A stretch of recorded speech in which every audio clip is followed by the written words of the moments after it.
Imagina que você tá nos anos 80. Ainda não existe Covid, não tem pandemia nenhuma acontecendo. É só um daqueles dias em que você acorda com alguns sintomas de resfriado, febre ou um simples mal-estar com dor no corpo. Mas é um dia comum em que você precisa ir para a escola ou trabalhar. Então, o que você faz é algo que muitas outras pessoas estão acostumadas a fazer também. Você toma um comprimido de Tilenol, esperando que alivie os sintomas e você se sinta melhor para encarar o dia. Mas ao invés disso, em alguns minutos você morre. Esse é o caso das cápsulas de Tilenol envenenadas.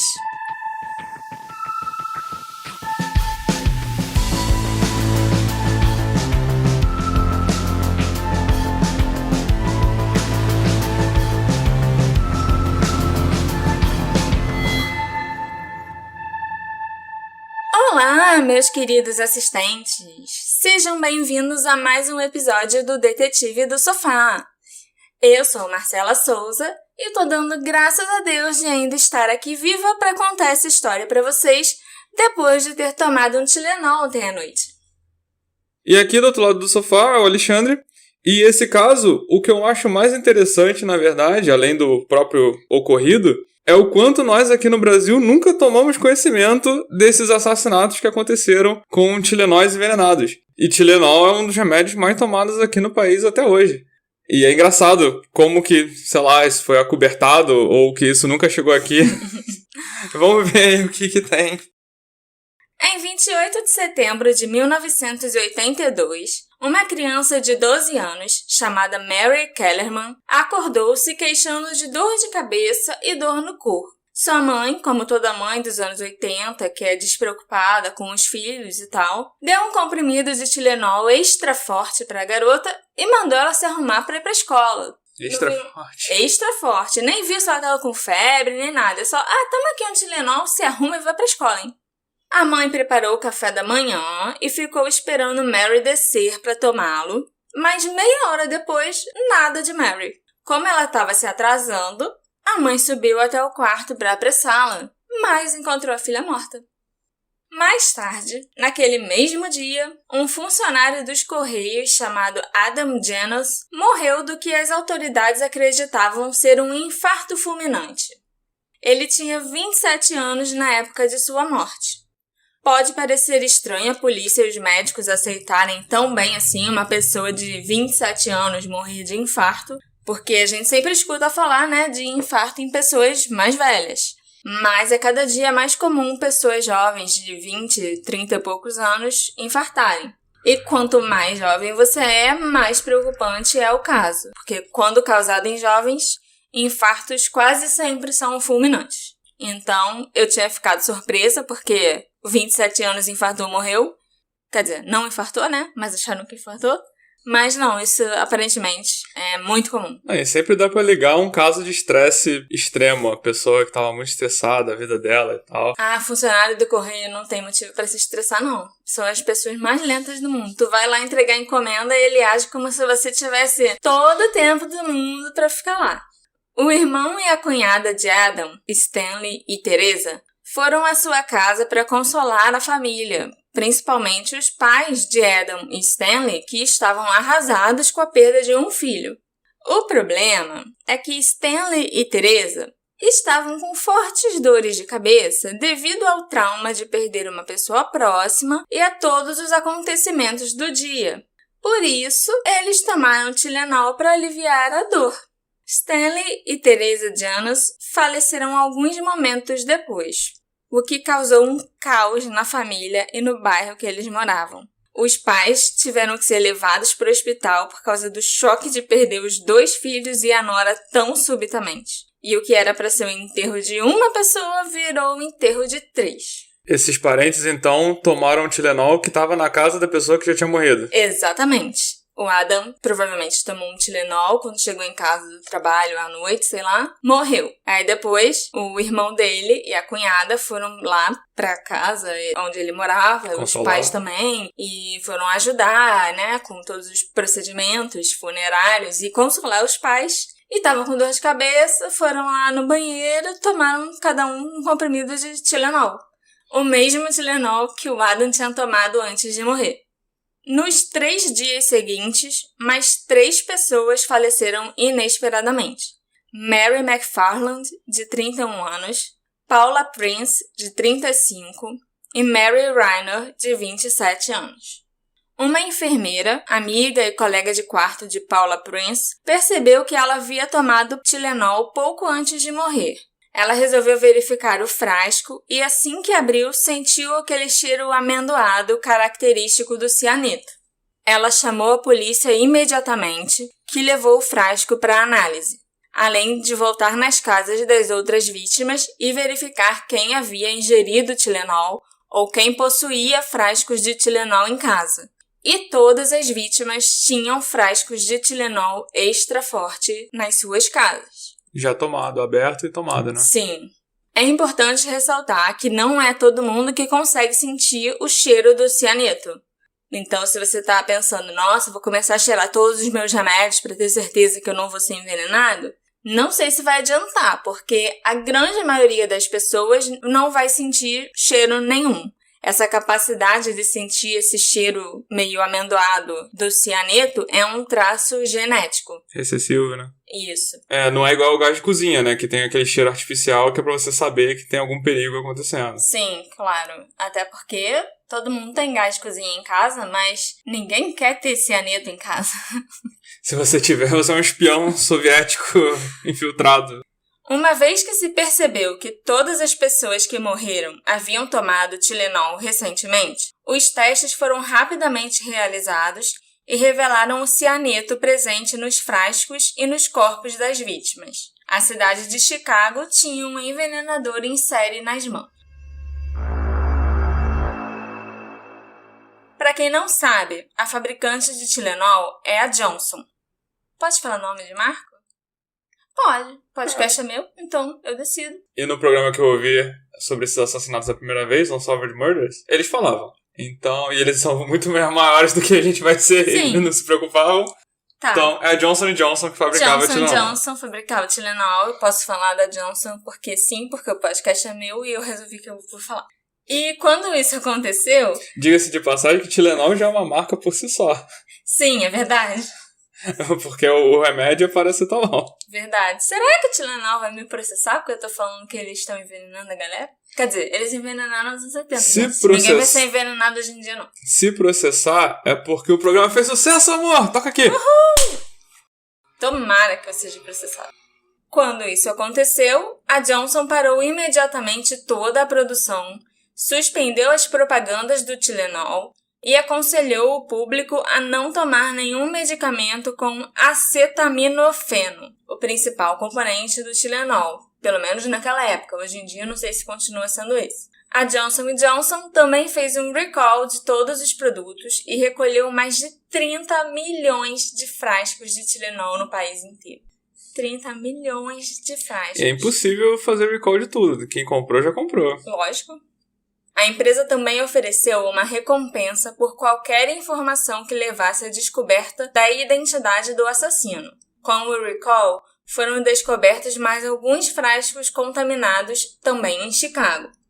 A Johnson se ofereceu para substituir todos os medicamentos que foram recolhidos ou devolver o dinheiro para os consumidores que já haviam comprado o produto. Devido a esse incidente, logo foram implementados padrões mais rígidos para impedir a violação de produtos farmacêuticos, como embalagens seladas e as cartelas de comprimidos que nós temos hoje em dia. E a adulteração de medicamentos passou a ser crime federal. Mas o medo, nessa época, era que o envenenamento tivesse ocorrido depois de ter saído da fábrica ou dentro da fábrica? Ninguém sabia o que podia ter acontecido. Podia ter acontecido desde o início do processo de fabricação, ainda dentro da fábrica, nesse caso vários lotes estariam contaminados, ou ter acontecido depois, quando o produto já estava, Você sabe onde era a fábrica? Não sei.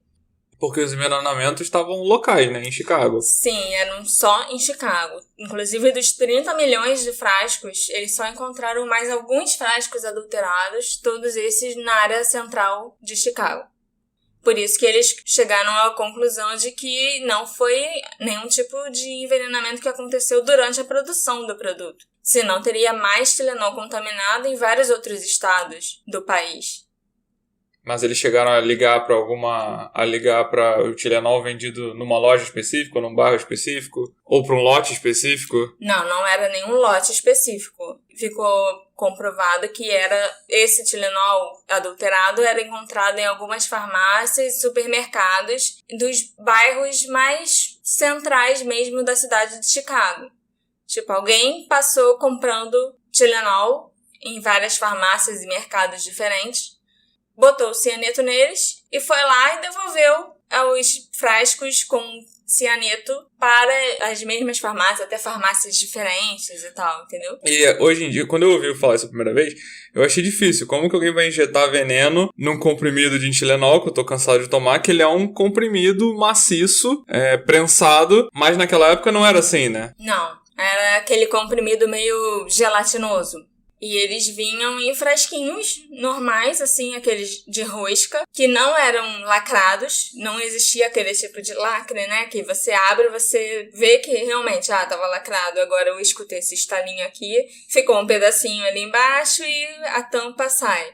Era só um frasquinho normal, rosqueado, com um pedacinho de algodão dentro, assim, por cima. Pra não quebrar, provavelmente. E os comprimidos, que eram gelatinosos, então era muito fácil você pegar uma agulha e injetar alguma coisa ali dentro, ninguém ia perceber. Outra grande mudança que aconteceu depois desse caso foi exatamente essa. Passaram a substituir essas cápsulas gelatinosas por comprimidos sólidos, já que as cápsulas eram super fáceis de adulterar sem deixar sinais perceptíveis. Ainda existem alguns remédios, tipo o Advil, por exemplo, que é em cápsula. Essa cápsula mais molinha. Mas aí ele já segue um outro padrão de segurança, que ele vai vir em cartelas. Aquelas cartelinhas de alumínio que você sabe claramente quando algum comprimido foi retirado dali ou não. Eu lembro uma vez que eu tomei um Luftal, que ele parecia um gelzinho. Sim. E eu achei tão estranho aquilo, que todo remédio que eu estava acostumado a tomar era uma cápsula prensada. Sim. Então tem várias formas de segurança que foram criadas depois desse incidente, entendeu? Para te proteger de alguma adulteração. Então, assim, mesmo que ainda seja um comprimido em gel, ele vai ter um outro tipo de proteção que você vai saber que aquele comprimido não foi adulterado. Ao longo das investigações, a polícia descobriu que os frascos adulterados vieram de diferentes fábricas da Johnson. E você tinha perguntado se eu sabia onde era a fábrica? Na verdade, existem várias fábricas. Então, tá aí a resposta. E não, eu não sei onde fica nenhuma delas. E pertenciam também a lotes diferentes uns dos outros. Além disso, as 7 mortes ocorreram somente ali na área metropolitana de Chicago. Então, sabotagem durante a produção foi descartada. Em vez disso, a polícia concluiu que deveria procurar alguém que tivesse comprado diversos frascos de Tilenol em vários pontos de venda diferentes. Além disso, eles concluíram que a fonte do medicamento envenenado devia ser supermercados e drogarias, com o culpado provavelmente adicionando cianeto às cápsulas e retornando metodicamente às lojas para colocar os frascos envenenados de volta nas prateleiras. No início de 1983, a pedido do FBI, o colunista do Chicago Tribune, Bob Greene, publicou o endereço da residência e a localização do túmulo da primeira e mais jovem vítima dos assassinatos, Mary Kellerman, de 12 anos. A história, escrita com o consentimento da família Kellerman, foi proposta pelo analista criminal do FBI, John Douglas, com a teoria de que o criminoso poderia visitar a casa ou o túmulo das vítimas se soubesse da localização deles. Tanto a casa de Mary quanto seu túmulo foram mantidos sob vigilância por vários meses, mas o assassino não apareceu. Uma foto de Paula Prince comprando Tilenol adulterado com cianeto em um supermercado Walgreens, tirada através de uma câmera de segurança da loja, foi divulgada pelo Departamento de Polícia de Chicago. A polícia acredita que um homem barbudo visto a alguns metros de Paula pode ser o assassino. Essa foto está lá no blog e também está nas nossas redes sociais do Detetive do Sofá. Mas eu acho muito difícil, né, alguém que esteja escutando o podcast olhar e reconhecer. Olha, acho que esse daqui era meu avô, por exemplo, entendeu? Mas tudo bem. A curiosidade é o que manda, então a foto tá lá.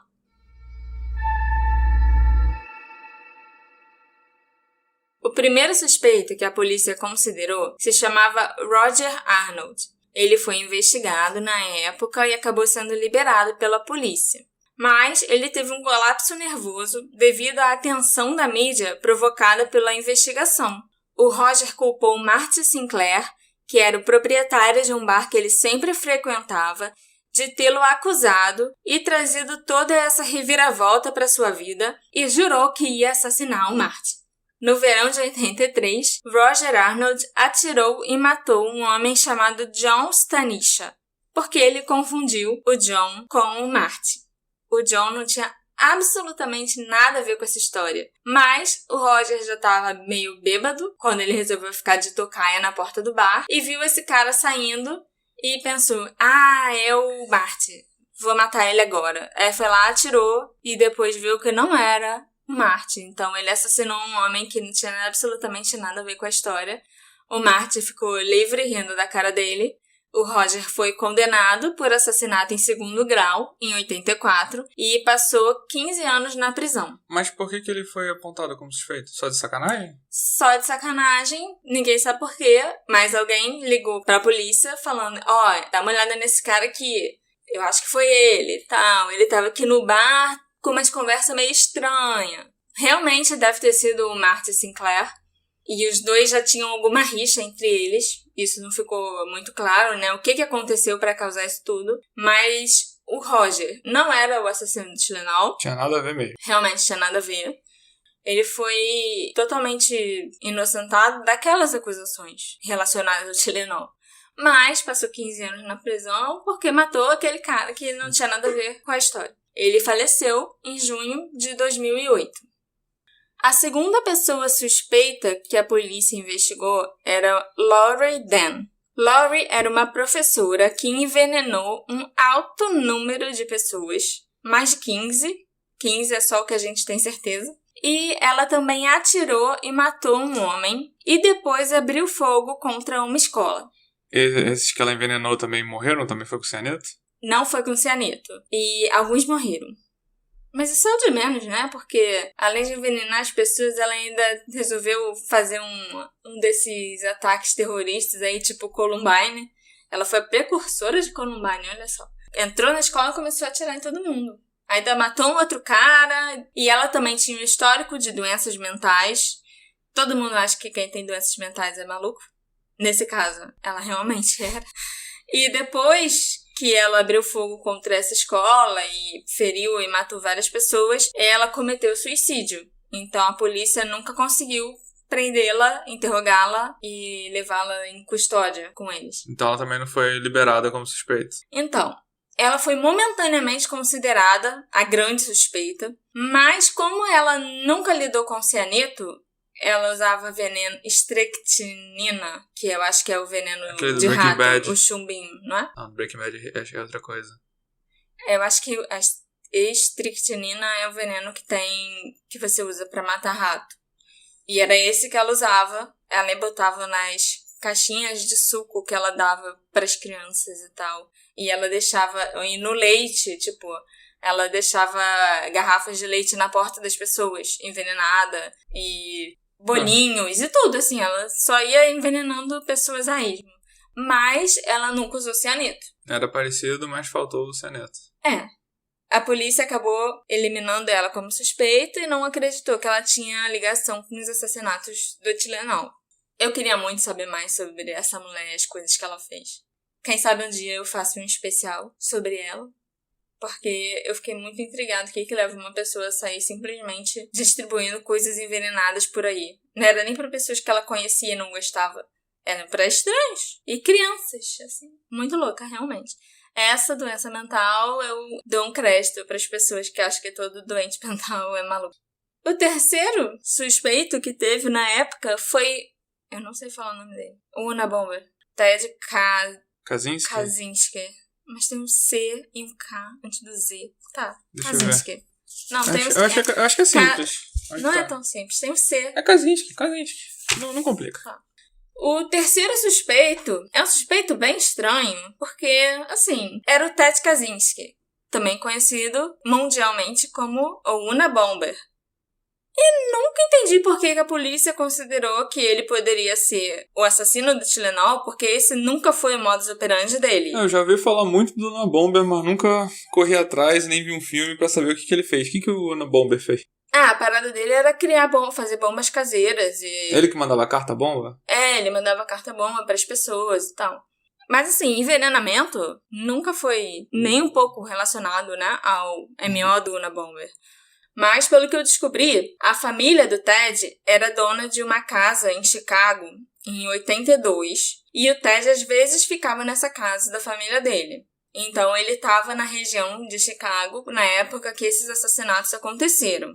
Ele negou ter possuído ou manuseado alguma vez na vida o cianeto de potássio e também os investigadores tiraram uma amostra de DNA do Unabomber, lógico, né, para ligar até aos outros crimes que ele tinha cometido, mas em relação a essa investigação específica do assassinato do Tylenol, só gerou publicidade mesmo para a polícia de, olha, estamos investigando esse criminoso aqui que pode ser o assassino do Tylenol. Porque o Unabomber mesmo, em relação às bombas dele, ele tomou crédito ele confessou as bombas? Eu acho que sim. Tenho quase certeza que sim. Mas esse é um caso que eu nunca peguei pra estudar porque não é um caso que nunca foi resolvido.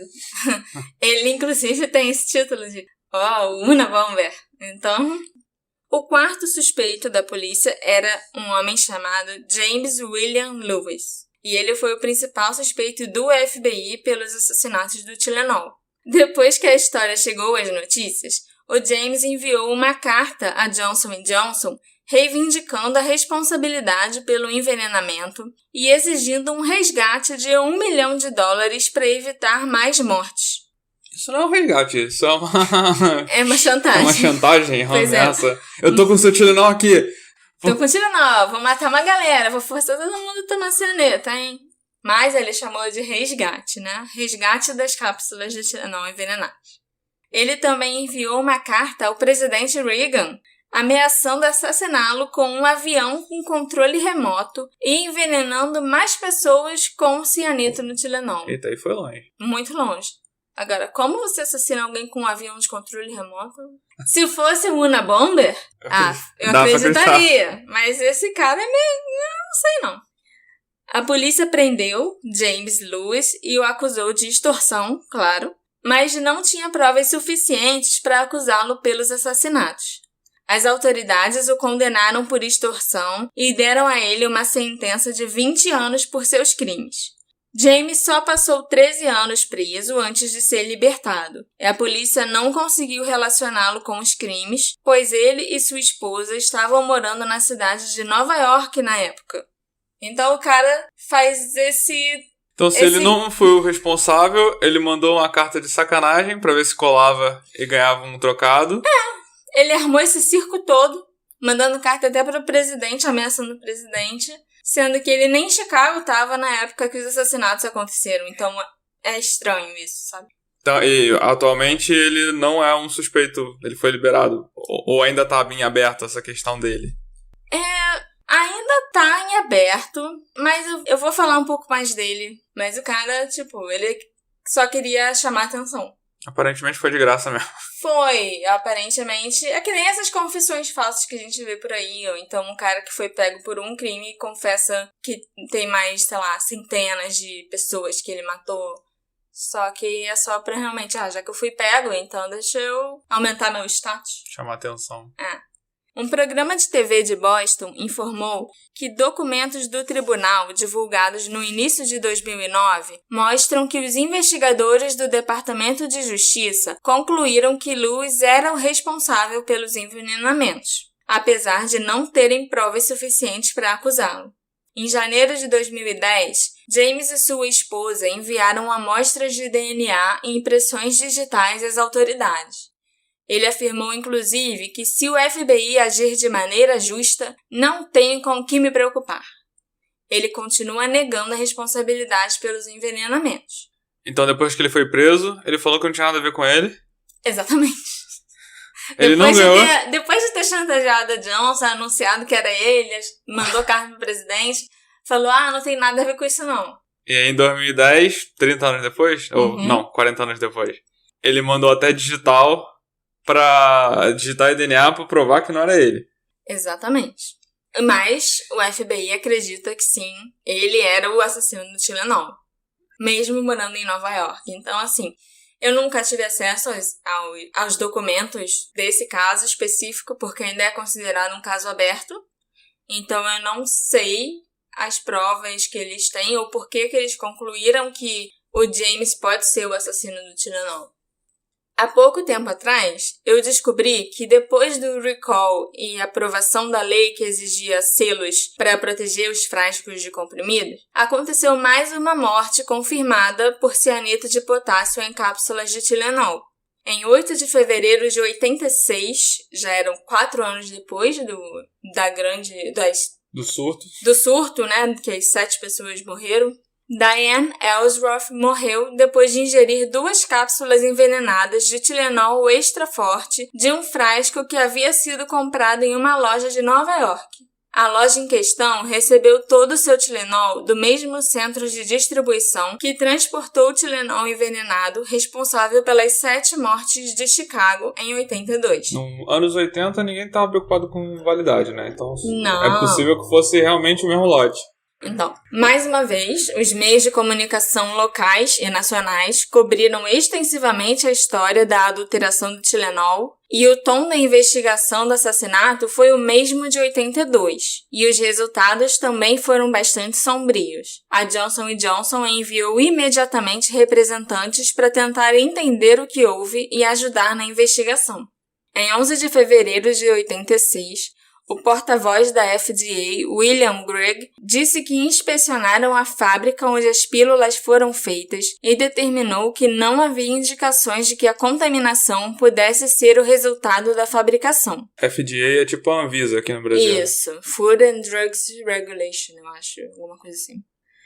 O procurador de Nova York, Carl Vergari, disse que, segundo as autoridades federais, o cianeto adicionado às cápsulas de Tylenol podiam ter uma vida útil indefinida. Então, as autoridades concluíram que o cianeto encontrado na cápsula de Tylenol que matou Diane poderia ter sido colocado meses atrás, na verdade, 4 anos atrás, né?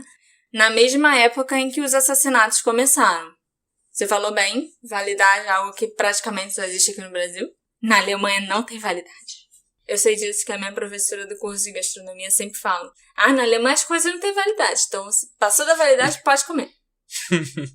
Os envenenamentos de Chicago provocaram incidentes de imitadores, incluindo um caso em San José, na Califórnia, no qual um marido foi condenado por tentar matar sua esposa, adulterando a sua aspirina com cianeto. Não vou dar o nome do cara, porque ele não tem... Apesar de ter tentado imitar e tentado enfiar a mulher dele no bando de vítimas do assassino do Tylenol, ele não foi bem sucedido. Então esse é um caso isolado, é um caso que realmente não tem a ver com esses assassinatos. O cara só era meio burro mesmo. Outra coisa interessante que eu descobri recentemente é o relato de uma pessoa que procurou o FBI porque acredita e tem algumas evidências que o seu avô foi o assassino do Tylenol de 82. Ela procurou o FBI quando? Há pouco tempo. Eu acho que foi 2016, mais ou menos. É bem recente.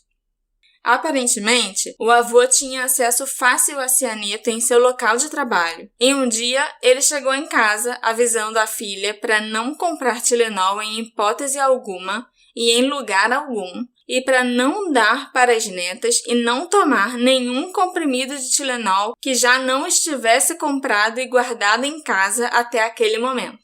Isso foi antes das mortes? Foi. E isso foi logo antes das mortes começarem a acontecer.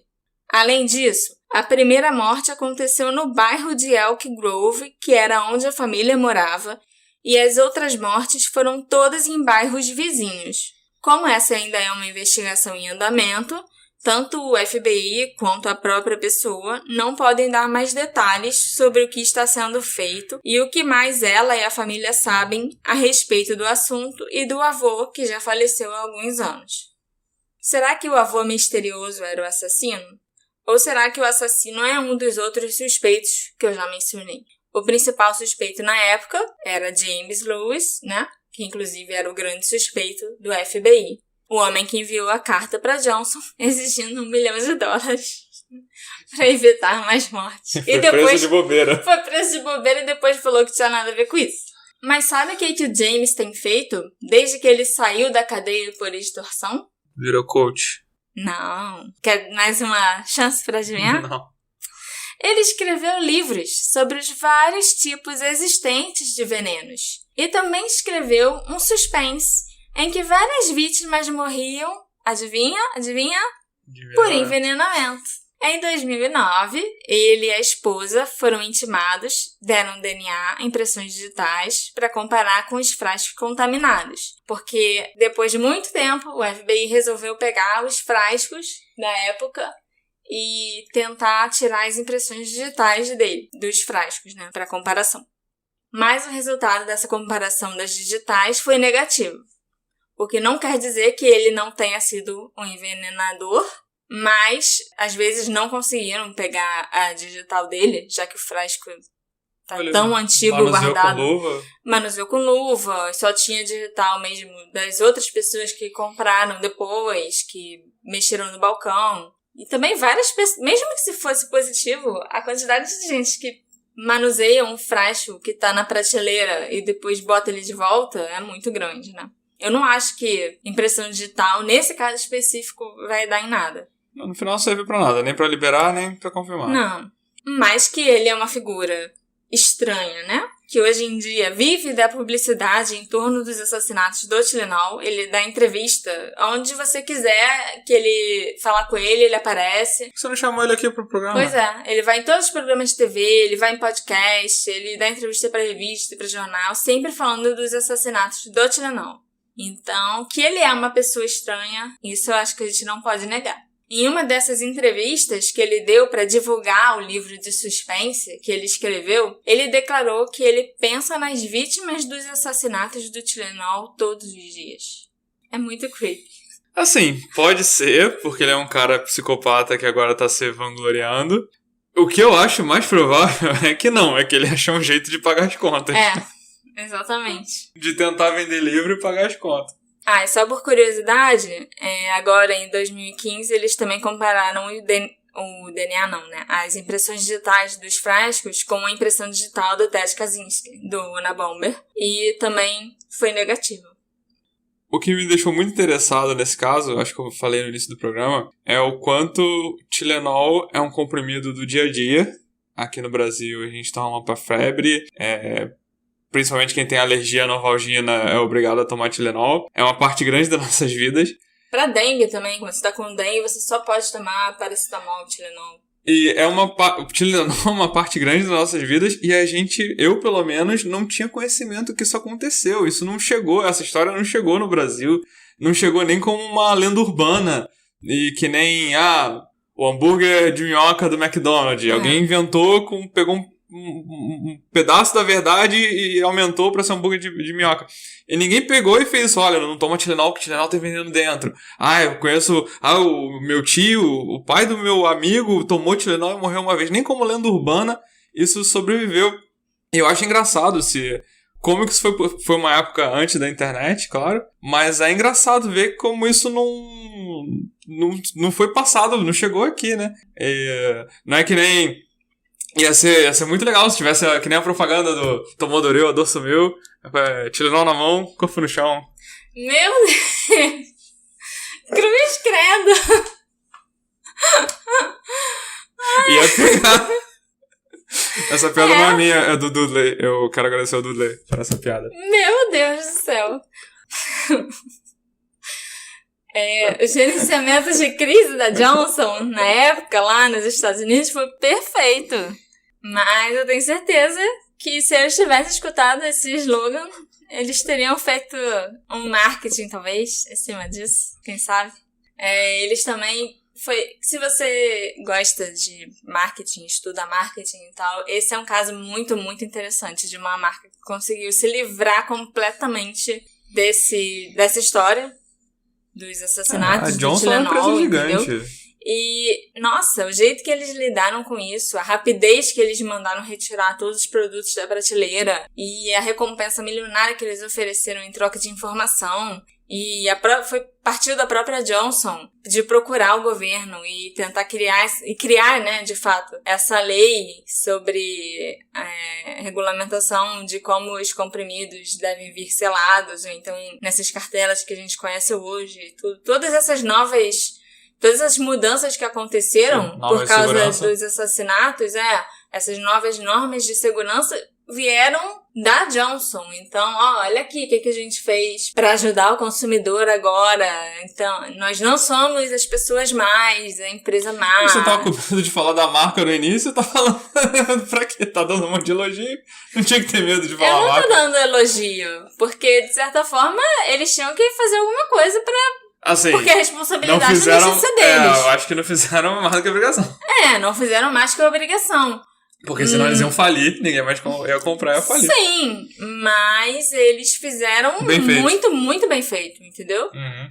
O que nós podemos tirar de bom dessa história é que esse crime levou a indústria farmacêutica a melhorar as embalagens de medicamentos. O assassino do Tylenol ainda está à solta, ou talvez já tenha até morrido, né? Vai saber. E ninguém consegue nem estabelecer um motivo para que ele tenha feito isso.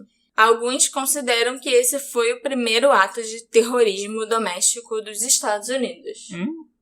Se você quiser saber mais sobre esse caso, eu vou postar algumas curiosidades lá nas nossas redes sociais. Se você quiser ler sobre outros casos interessantes também, entra lá no @detetive do sofá, no Instagram, no Twitter, também pode ser no Facebook. E você também vai encontrar as fotos dos suspeitos e a foto que o FBI acha que pode ser do homem que estava envenenando, o cara barbudo que estava envenenando todo mundo em Chicago. É isso, te encontro no próximo caso. Valeu. Tchau.